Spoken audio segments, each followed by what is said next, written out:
अस्सलाम वालेकुम। Programme insight के साथ मैं हूं उस्मा खान रूमी। नाज़रीन, सेनेट से स्टेट बैंक तरमीमी बिल जो है वो आज एक वोट की अक्सरियत से मंजूर हो गया है। बिल के हक में 43 और मुखालिफत में 42 वोट आए। अहम बात यह है कि सेनेट में हुकूमत के अराकीन जो है उनकी तादाद 42 है, जबकि अपोजिशन जो है उनके अराकीन की तादाद 57 है। अहम बात यह है कि अपोजिशन की अददी अक्सरियत होने के बावजूद आज हुकूमत जो है वो ये बिल पास कराने में कामयाब हो गई है और अपोजिशन एक मरतबा फिर से नाकाम नजर आती है। दूसरी जानिब सुप्रीम कोर्ट बार एसोसिएशन की जानिब से ताहयात नाअहली के कानून को सुप्रीम कोर्ट में चैलेंज किया गया है और इस कानून पर नजर सानी की इस्तदा की गई है। सुप्रीम कोर्ट बार ने अपनी इस दरखास्त में कहा है कि ताहयात नाअहली के उसूल का इत्तलाक जो है वो सिर्फ इंतखाबी तनाज़ात में इस्तेमाल किया जाए। अगर ये दरखास्त समात के लिए मंजूर हो जाती है तो क्या इसकी सियासी इम्प्लीकेशंस होंगी, कौन कौन इससे फ़ायदा उठा सकेगा, क्या नवाज शरीफ और जहांगीर तरीन को इससे फ़ायदा मिल सकेगा और क्या वो वापस सियासत में दाखिल हो सकेंगे। इसी पर बात करने के लिए हमारे साथ आज मौजूद हैं माहिर कानून कामरान मुर्तज़ा साहब। कामरान मुर्तज़ा साहब, प्रोग्राम में मैं आपको खुशामदीद कहूँगी। कामरान साहब, सबसे पहले तो जो सुप्रीम कोर्ट बार एसोसिएशन की तरफ से ताहयात नाअहली के खिलाफ जो चैलेंज किया गया है, इसके कानून को चैलेंज किया गया है और उस कानून पर नजर सानी की इस्तदा की गई है, क्या आपके ख्याल में ये दरख्वास्त समात के लिए मुकर्रर हो सकती है? इसके कितने चांसेस हैं? मैं आपकी बात सुन नहीं पाया। अगर मैंने दुरुस्त अंडरस्टैंड किया है कि उनकी तरफ से पिटीशन फाइल होनी चाहिए थी या नहीं होनी चाहिए थी, तो उसका जवाब ये है कि सुप्रीम कोर्ट बार एसोसिएशन या दूसरी बार एसोसिएशन या बार काउंसिल जो है हमेशा रूल ऑफ लॉ के लिए जद्दोजहद करती है, और अगर कोई ऐसी जद्दोजहद हुई है या ऐसी कोई कोशिश हुई है तो उसको इस बिना पे जो है ना वो कहना कि वो शायद कोई पार्टीसान है, ये मेरा ख्याल है ठीक नहीं होगा। कमरान साहब, मैंने पूछा था कि क्या ये जो दरखास्त है ये समात के लिए मुकर्रर हो सकती है, इसके कितने चांसेस हैं? अच्छा जी, समात के लिए ऐसा है कि इस वक्त चंद दिन तक तो 2 फरवरी तक चीफ साहब काम नहीं कर रहे, तो इस वक्त तो ये कहना काबिल वक्त होगा। मगर दो बातें हैं इसमें एक ऑफिस के स्टेज पे जो है वो पिटीशन को बाज़ औक़ात रद्द कर दिया जाता है इस बुनियाद पे कि ये मेंटेनेबल नहीं है, तो अगर वो ऑफिस का स्टेज गुजर जाए तो फिर उसके बाद फिक्स हो जाती है, फिर कोई उसकी फिक्सेशन में मसला नहीं होता। मगर उसमें टाइम कोई ऐसा मुकर्रर नहीं होता, बाज़ औक़ात जल्दी फिक्स कर देते हैं और बाज़ औक़ात देर भी लगती है। सही, यानी कि मुकर्रर हो जाएगी, जल्द या बदेर मुकर्रर हो सकती है। मुकर्रर हो सकती है सिर्फ अगर ऑफिस ऑब्जेक्शन ना आए किसी पिटीशन पे। फर्ज करिए ऑफिस ही कह दे कि ये पिटीशन मेंटेनेबल नहीं है और वो रिटर्न कर दे, तो फिर फिक्सेशन की बात नहीं होती। फिर हमें वो चैम्बर अपील हम उसको कहते हैं, ऑर्डर 5 में सुप्रीम कोर्ट के रूल्स के तहत, उसमें फिर हमको उसके खिलाफ, उस ऑर्डर के खिलाफ जो ऑफिस का ऑर्डर होता है या रजिस्ट्रार का ऑफिस कह लीजिए, उसके खिलाफ अपील फाइल करनी पड़ती है। सही। तो कामरान साहब, ये जो कहा गया है कि ताहयात नाअहली के उसूलों का इत्तलाक सिर्फ इंतखाबी तनाज़ात में इस्तेमाल किया जाए इस कानून का, तो ये जरा आम लोगों को जरा आसान करके बता दीजिएगा कि कौन कौन से फिर जो इंतखाबी तनाज़ात हैं वो इसके दायरे कार में आएंगे? देखिए, इंतखाबी तनाज़ात में सिर्फ एक ही तनाज़ा, अगर फर्ज कर लीजिए कि खुदा न खास्ता मैंने कोई गलत बयानी की है अपने इलेक्शन के नॉमिनेशन फॉर्म भरते हुए या बाकी किसी ऐसी प्रोसीडिंग में जो इलेक्शन से मुतल्लिक थी, ऐसी इंफॉर्मेशन देते हुए जो मेरे इलेक्शन से मुतल्लिक थी, तो उस सूरत में मुझे ये कहा जा सकता है आर्टिकल 61F में कि मैं सादिक और अमीन नहीं था, यानी मैं सच्चा नहीं था, मैं अमानतदार नहीं था। और उसमें जो है वो मुझ पे जो है ये कदरन लग सकती है कि मेरा एक जो हक है सियासत में हिस्सा लेने का, इससे मुझे महरूम किया जा सकता है। सही। आपको क्या लगता है कि ये जो 62(1)(f है, इसमें इस कानून में किसी किस्म की तरमीम की ज़रूरत है या इसे मज़ीद तशरीह की ज़रूरत है ताकि इसे सियासी मकासद के लिए इस्तेमाल ना किया जा सके, या फिर इसे यकसर ख़त्म कर देने की ज़रूरत है? دیکھیے اس میں کوئی اس میں برائی نہیں ہے. اگر کہیں پہ میں ایسا پایا جاتا ہے کہ میں جھوٹ بولتا ہوں یا میں خیانت میں ملوث ہوں تو مجھ پہ یہ قدغن لگایا جا سکتا ہے. مگر یہ چونکہ قدغن جو ہے اس تناظر میں ہوتا ہے کہ وہ اس الیکشن کے حوالے سے تو وہ اس الیکشن کی حد تک ہو سکتا ہے. اور ایک بات اور واضح کر دوں کہ 62(1)(f) میں کوئی لیجسلیٹر نے جو ہے وہ قانون ساز نے کوئی ایسا قدغن جو ہے تاحیات نہیں لگایا. یہ عدالت کی اپنی تشریح ہے. صحیح. تو اس کی جو تشریح ہے اس کو دوبارہ نظر ثانی کی ضرورت ہے کہ اس قانون کی اس قسم کی تشریح ہونی چاہیے یا نہیں ہونی چاہیے، کیونکہ اس کو ہم دیکھتے ہیں نا کہ سیاسی جو مقاصد ہیں ان کے لیے استعمال کیا جاتا ہے. دوسری پارٹیز کے خلاف پارٹیز استعمال کرتی ہیں، مختلف ادارے استعمال کرتے ہیں. تو جب اس قانون کو اس طرح سے استعمال کیا جائے گا، جب اس کی ہم تشریح اس فارم میں دیکھیں گے کہ اس کا اس طرح سے استحصال کیا جا رہا ہے اس طرح سے دوسری پارٹیز کا یا دوسرے لوگوں کا، تو پھر اس کی جو تشریح ہے اس کو تبدیل کیا جائے گا یا قانون میں کوئی تبدیلی لائی جائے گی؟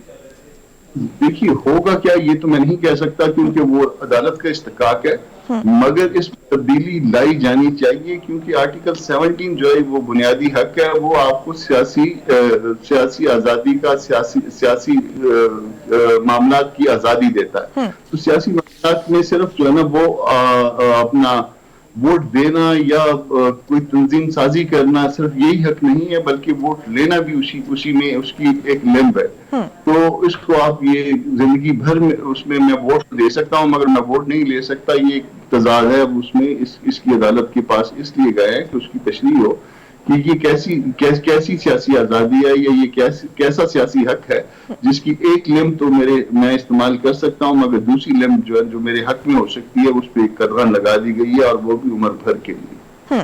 اچھا، یہ جو درخواست دائر کی گئی ہے اس میں کہا گیا ہے کہ آئین کے آرٹیکل 184 کے سب سیکشن 3 کے تحت سپریم کورٹ ٹرائل کورٹ کے طور پر امور سر انجام نہیں دے سکتی، کیونکہ جو آرٹیکل 184 کی شق 3 ہے اس کے تحت عدالتی فیصلے کے خلاف اپیل کا حق نہیں ملتا.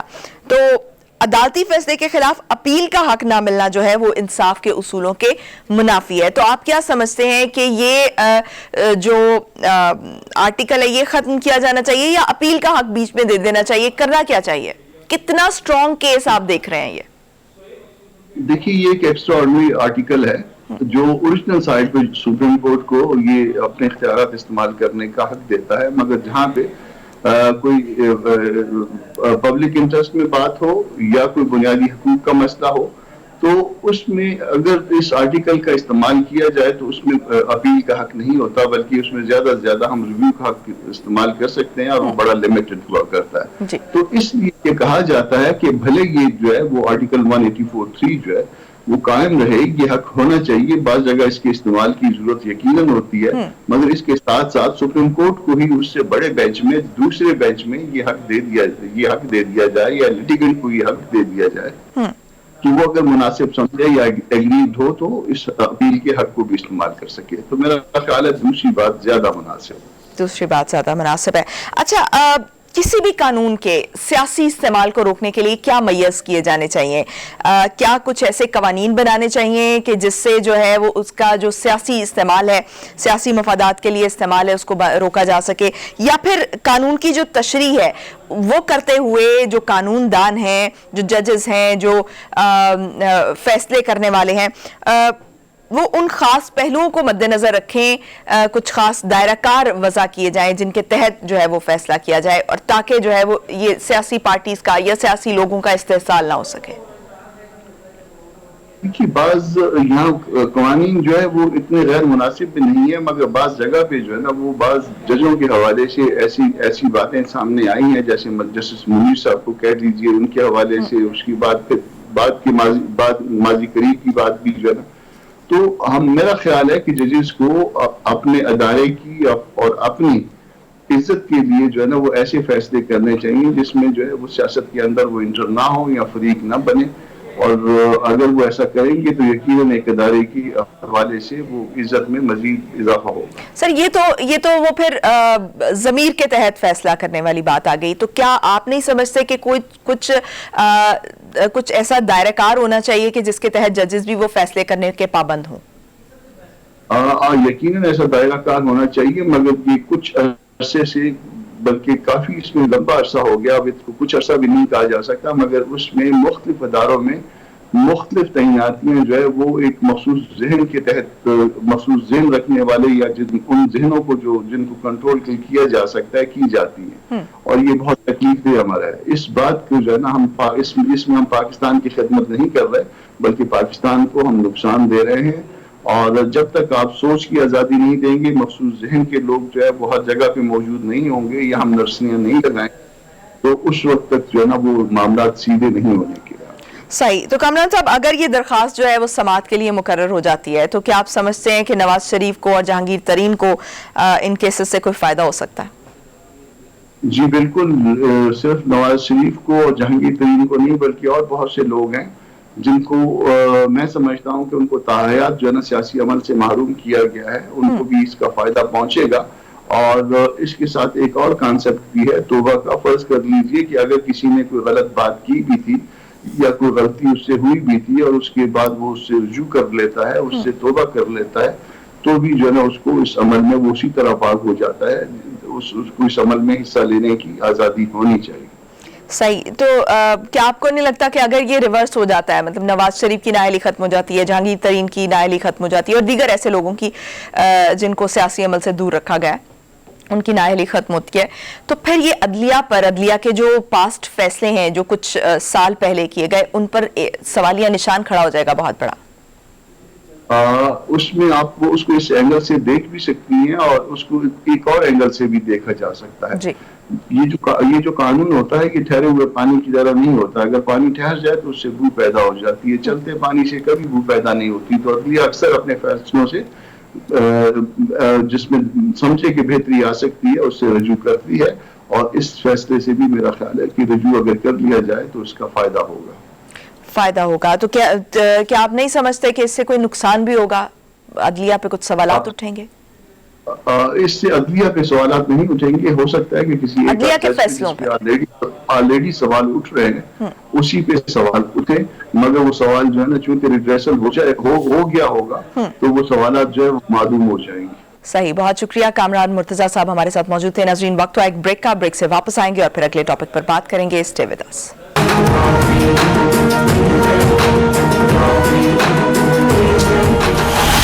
اسٹیٹ بینک ترمیمی بل جو ہے وہ آج ایک ووٹ کی اکثریت سے منظور ہو گیا ہے۔ بل کے حق میں 43 اور مخالفت میں 42 ووٹ آئے۔ اہم بات یہ ہے کہ سینٹ میں حکومت کے اراکین جو ہیں ان کی تعداد 42 ہے، جبکہ اپوزیشن جو ہے ان کے اراکین کی تعداد 57 ہے۔ اہم بات یہ ہے کہ اپوزیشن کی عددی اکثریت ہونے کے باوجود آج حکومت جو ہے وہ یہ بل پاس کرانے میں کامیاب ہو گئی ہے اور اپوزیشن ایک مرتبہ پھر سے ناکام نظر آتی ہے۔ ہمارے ساتھ موجود ہیں سینیٹر عمر فاروق صاحب، عوامی نیشنل پارٹی سے ان کا تعلق ہے۔ عمر فاروق صاحب، آپ کو پروگرام میں خوش آمدید کہوں گی۔ عمر فاروق صاحب، سینٹ میں اپوزیشن اراکین کی تعداد زیادہ ہونے کے باوجود آج حکومت جو ہے وہ بل پاس کرانے میں کامیاب ہو گئی ہے، کیا وجہ ہوئی؟ تھینک یو، آپ کے چینل کا شکریہ کہ ہمیں اپنے موقف کا موقع دیا۔ یہ ہم سمجھتے ہیں کہ مطلب ہماری تعداد کے ہوتے ہوئے اس کے باوجود اگر گورنمنٹ اس طرح کے بل پاس کریں گے تو یہ ہماری اپوزیشن کی ناکامیاں ہوں، اور اتنے اور بل کے لیے ہمارے اپوزیشن نے ایک بھی کوئی میٹنگ نہیں رکھی۔ ہم جوائنٹ اپوزیشن بیٹھ کے صلاح مشورہ کر کے تمام اپنے نمبرز پورے کرتے اور آج ایوان میں ایک ساتھ جاتے، لیکن آج پھر بھی اے این پی اپنے موقف پہ کھڑی تھی۔ دونوں سینیٹرز وہاں پہ موجود تھے، ووٹنگ وقت بھی ہم موجود تھے وہاں پہ۔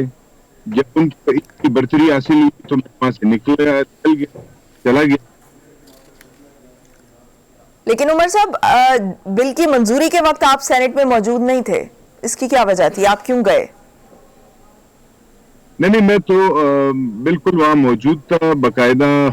جب میں صبح گیا تو ان کے ساتھ میں نے دستخط بھی کی اور میں نے ان سے پوچھا بھی کہ ہمارے اپوزیشن لیڈر کہاں ہیں، اور ہمارے پی ڈی ایم کے کچھ اور سینیٹرز ہیں کچھ پارٹیوں کے، وہ کیوں موجود نہیں ہیں؟ تو اس پہ انہوں نے کوئی جواب نہیں دی۔ تو میں نے اپنے پارلیمانی لیڈر کو کہا کہ ان سے پوچھا جائے کہ اس طرح کیوں کرتے ہیں یہ لوگ، اور یہ تعداد ہماری کم ہو جائے گی، اس طرح یہ بل پاس ہو جائے گا۔ اور آخر میں بجائے اپنے لوگوں کو بتانے کا میڈیا کو کہ ہمارے کون سے لوگ نہیں آئے, انہوں نے این پی کا نام لیا کہ وہاں موجود نہیں. آپ نے کس سے پوچھا تھا؟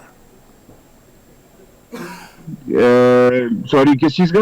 آپ نے یہ کس سے پوچھا تھا کہ ہمارے جو اپوزیشن لیڈر ہیں وہ کیوں نہیں آئے؟ جمعیت سے پوچھا, میں نے پیپلز پارٹی سے پوچھا کہ اپوزیشن لیڈر صاحب کہاں پہ ہے, میں نے بی این پی کا پوچھا کہ میرے بی این پی کے 2 سینیٹرز کہاں پہ.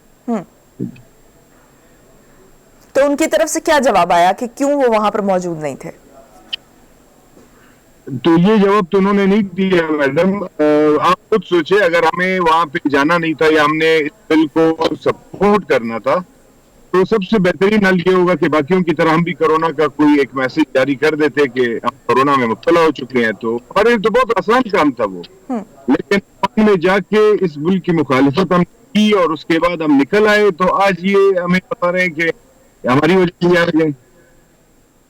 یعنی آپ کو بھی اعتماد میں نہیں لیا گیا. ایک تو اس سے پہلے جو ہے وہ اجلاس نہیں بلایا گیا تاکہ جو ہے وہ کوئی متحدہ کوئی اسٹریٹجی بنائی جا سکے اپوزیشن کی طرف سے. دوسرا جو ہے وہ آپ کو جواب بھی نہیں دیا گیا کہ اپوزیشن لیڈر آج سینٹ کے اجلاس میں موجود کیوں نہیں تھے. ایک ایٹم بم, اس کی بھرپور مخالفت کرتی رہی ہے اور اس کے خلاف ہم ہمیشہ میدان میں کھڑے رہیں گے.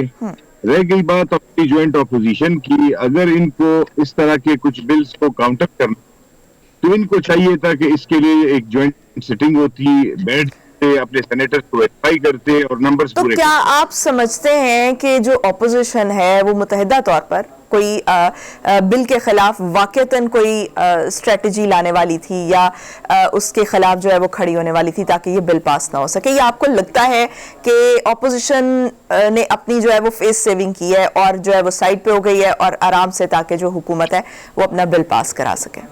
آپ کا کیا موقف ہے؟ میں تو یہی سمجھتا ہوں کہ جب اتنے ذمہ دار بل کے لیے اگر اپوزیشن لیڈر موجود نہیں ہوں گے اور فائنانس کمیٹی کے جو چیئرمین ہیں وہ موجود نہیں ہوں گے, کمیٹی کے جو چیئرمین وہ موجود نہیں ہوں گے, تو کیسے ہم مقابلہ کریں گے گورنمنٹ کا؟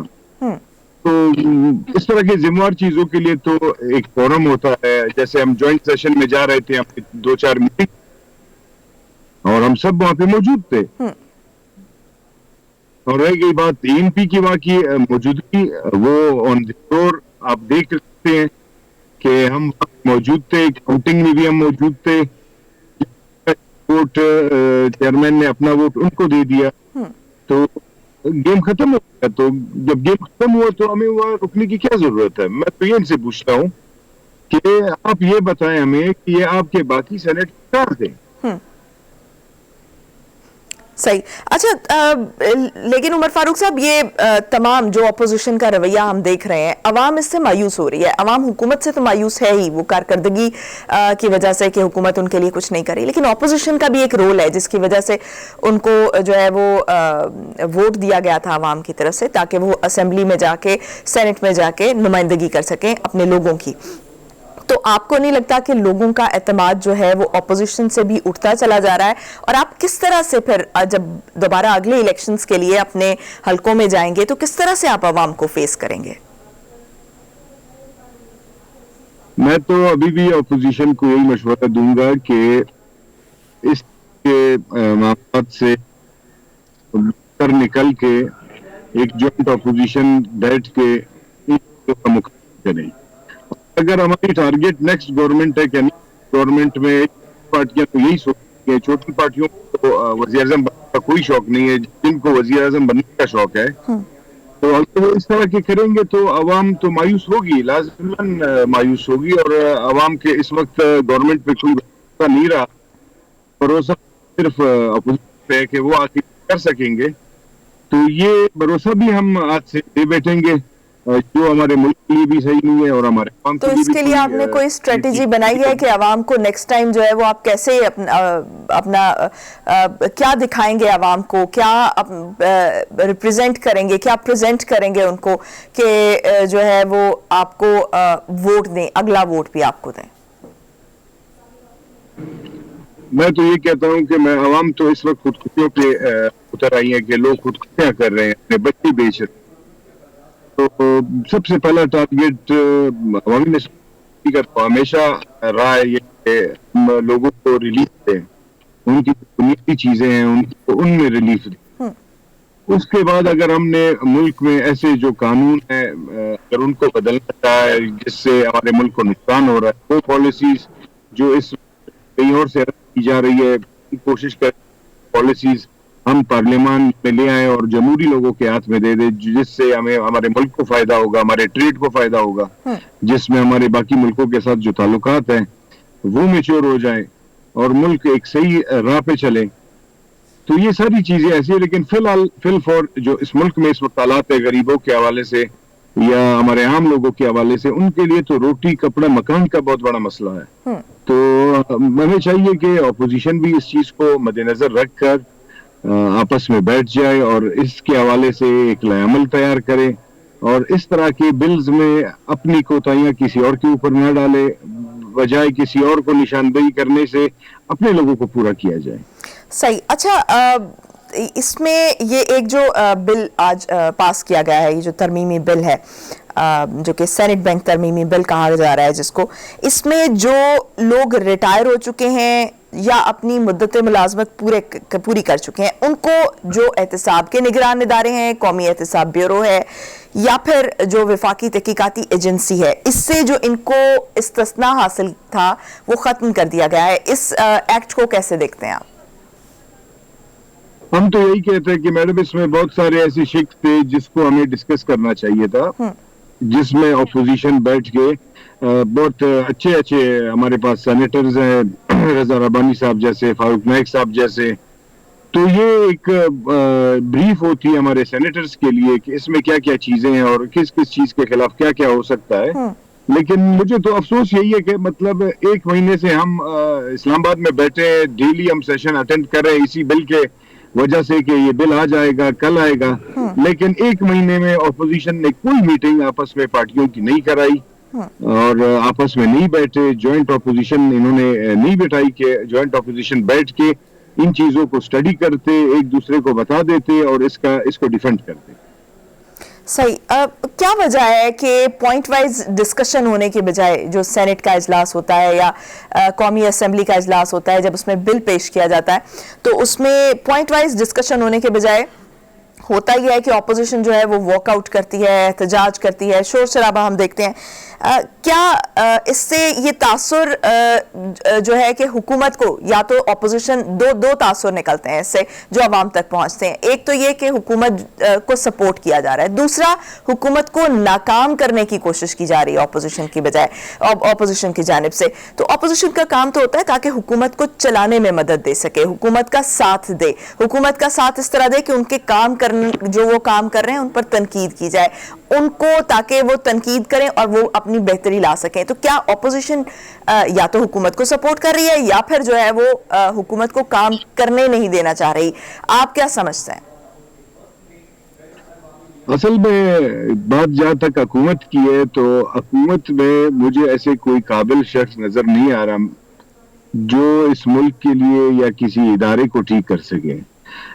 3 साल में मुल्क का जो हाल है ये सब के सामने है। आज सोशल मीडिया का दौर है, हर किसी को पता है कि 3-3.5 साल बहुत एक बड़ा दौर होता है, उसमें उन्होंने कुछ भी डिलीवर नहीं किया।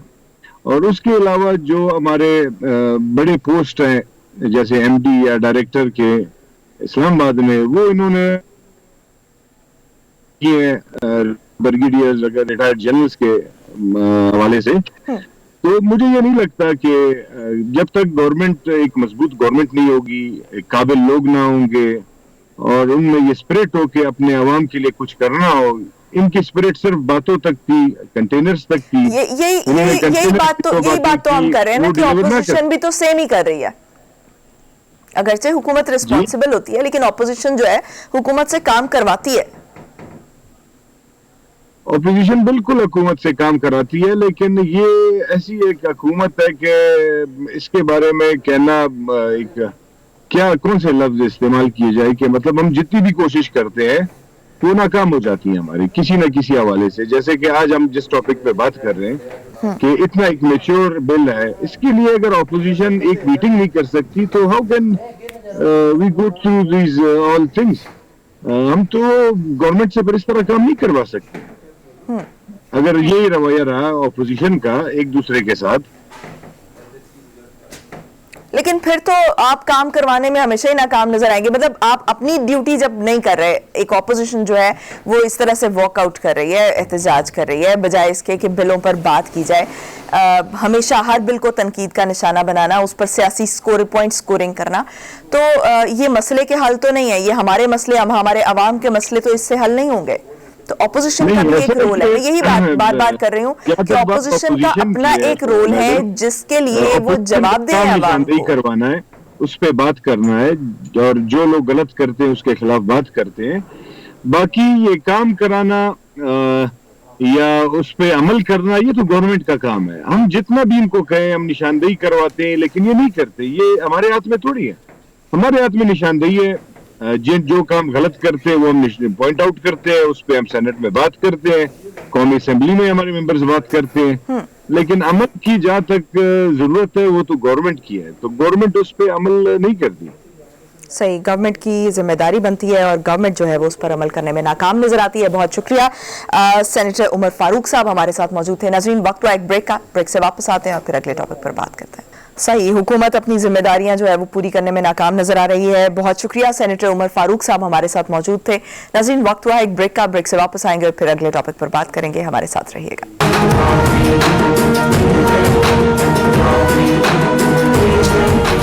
नाज़रीन, सेनेट से स्टेट बैंक तरमीमी बिल जो है वो आज एक वोट की अक्सरियत से मंजूर हो गया है। बिल के हक में 43 और मुखालिफत में 42 वोट आए। अहम बात यह है कि सेनेट में हुकूमत के अराकीन जो है उनकी तादाद 42 है, जबकि अपोजिशन जो है उनके अराकीन की तादाद 57 है।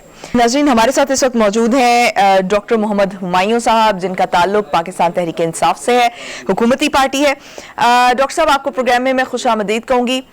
डॉक्टर साहब, आज आपकी सेनेट में अक्सरियत नहीं थी, आपकी तादाद 42 थी, ऑपोजिशन जो है वो 57 अराकीन जो हैं वो ऑपोजिशन के हैं, लेकिन इसके बावजूद आज आप बिल पास कराने में कामयाब हो गए हैं। वजह क्या थी?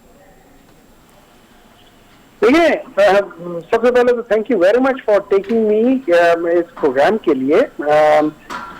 और अब आपने जो सवाल किए हैं इससे मुझे ये लगता है कि ऑपोजिशन के वो नुमाइंदे जो एक्चुअली समझते थे कि ये सही काम हो रहा है वो नहीं आए। देखिए, हमारे तो ऐसे भी मेंबर थे, doctor Zarka, and hats off to her, कि वो ऑक्सीजन समेत आ गई थी because she believed in something. We all believed in something. तो हम लोग वहां पे बैठे थे। पहले जो पहला राउंड हुआ था उसमें 43 हुआ था, और उसमें चेयरमैन साहब ने, जब उनका चेयरमैन का वो कास्टिंग वोट आता है तो उन्होंने ट्रेजरी बेंचेस के हक में दे दिया। तो वहां पे सब लोगों ने रौला मचा दिया कि ये तो गलत बात है। उसमें उन्होंने कहा चलो ठीक है, दोबारा कर लेते। दोबारा उनका एक बंदा और चला गया जो पहले शायद वो फेंस सिटिंग में था, वो भी उससे उधर के चला गया। तो देखिए, बात ये नहीं होती है। हमारे मुल्क में जो सबसे बड़ा मसला वो ये है कि हम लोग मुल्क को सामने रखते हुए डिसीजन नहीं ले रहे। हम लोग ऑपोजिशन और बेंचेस, ट्रेजरी बेंचेस को सामने रखते हैं कि चूंकि मैं ऑपोजिशन में हूं, मैंने इसकी मुखालफत करनी है। इसमें कोई ऐसी बात थी नहीं जिसमें मुखालफत करने की बात है। पूरी दुनिया में जो अच्छे बैंक से जो फेडरल रिजर्व है वो सबसे ज्यादा इंडिपेंडेंट है। और इसकी बात, अच्छी बात ये होती है, देखिए मैं आपको एक मिसाल देता हूँ, जो आपकी जो आपके अवाम जो सुन रहे हैं, आपको उनको मिसाल देता हूँ।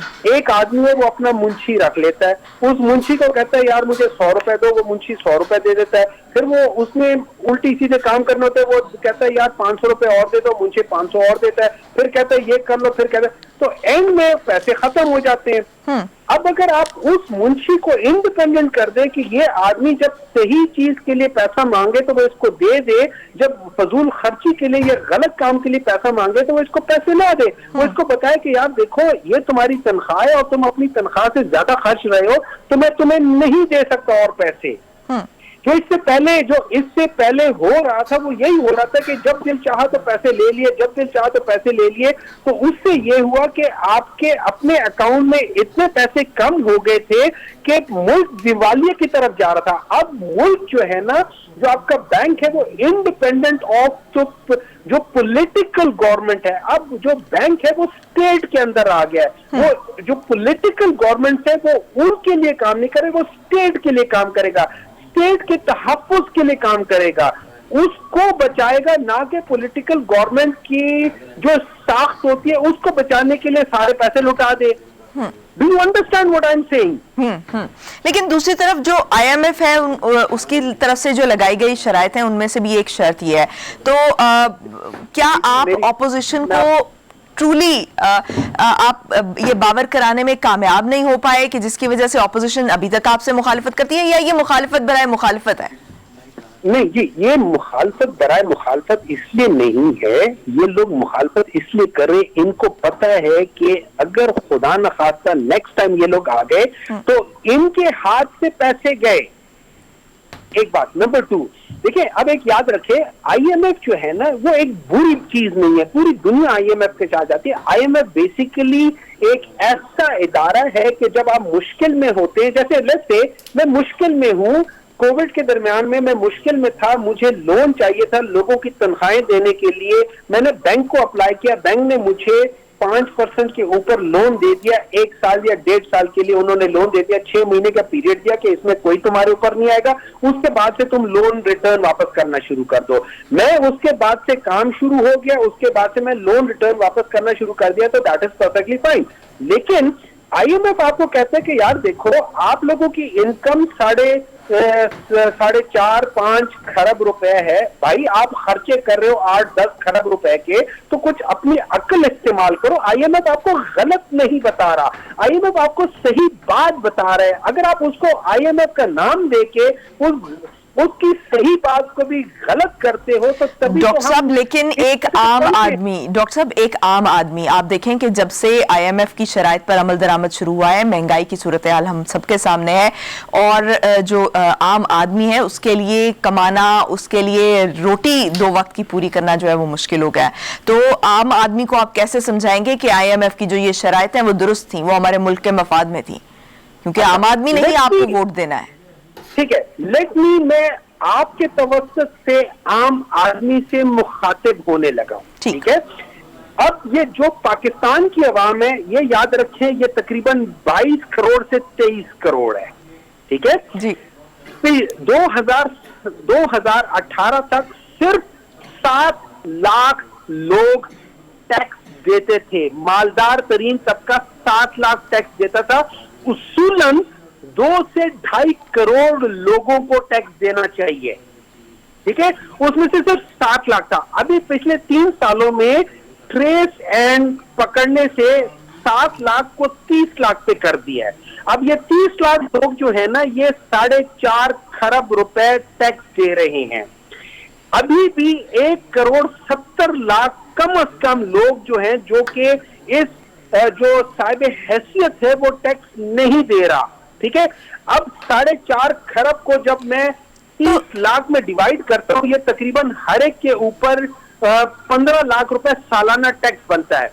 अब सोचिए, अगर हमारे 1.70 करोड़ साहिब हैसियत लोग जो के ऊपर बैठे हुए हैं, वो टैक्स अपने हिस्से का देना शुरू कर दे और 15 लाख की बजाय सिर्फ 10 लाख दे दे, हमारे ऊपर ठीक हो गया, हमारे पास ठीक हो गया। आप ये चाह रहे हैं कि जो साहिब हैसियत लोग हैं, जो हमारी एलीट क्लास है, वो टैक्स दे, लेकिन नहीं, मैं ये कह रहा हूं कि ये आम आदमी साहिब हैसियत की वजह से पिस रहा है। साहिब हैसियत अपने हिस्से का टैक्स नहीं दे रहा, जिसकी वजह से ये लोग तो ये टैक्स जी अब मेरा सवाल सुनिए कि किसकी जिम्मेदारी है कि उन साहिब हैसियत लोगों से, मालदार लोगों से आप टैक्स वसूल करें, जो कि उन्होंने गवर्नमेंट को पे करना होता है। उसकी जिम्मेदारी अगर आप अवाम पर उसका बोझ डाल देंगे तो ये तो जुल्म है।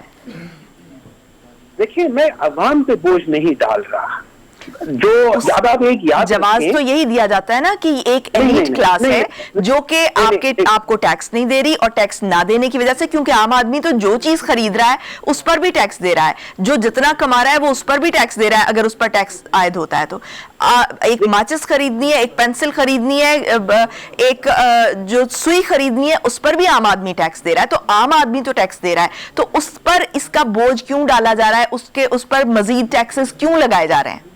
अच्छा, मैं आपको एक बात बताता हूँ। देखिए, इस तरह है कि गवर्नमेंट ने जो इनिशिएटिव शुरू किया है वो ये किया है कि आपके मेरे हर एक बंदे की जो लाइफस्टाइल है ना, उसको ट्रेस कर रहे हैं कि यार ये गाड़ी कौन सी रख रहा है, ये घर में इसने क्या चीज खरीदी है, इसने क्या वो किया है, और वो हर एक की लाइफस्टाइल को देखते हुए उनको पकड़ रहा है। तो ये गवर्नमेंट पकड़ रही है, लेकिन गवर्नमेंट को पकड़ने के अलावा क्या ये मेरा और आपका फर्ज नहीं बनता कि अगर मैं 40,000 रुपए महीने से ज्यादा मेरी इनकम है तो फिर मैं टैक्स ब्रैकेट के अंदर आता हूं, चाहे वो 500 रुपए सालाना क्यों ना हो, चाहे वो 1,000 रुपए सालाना क्यों ना हो।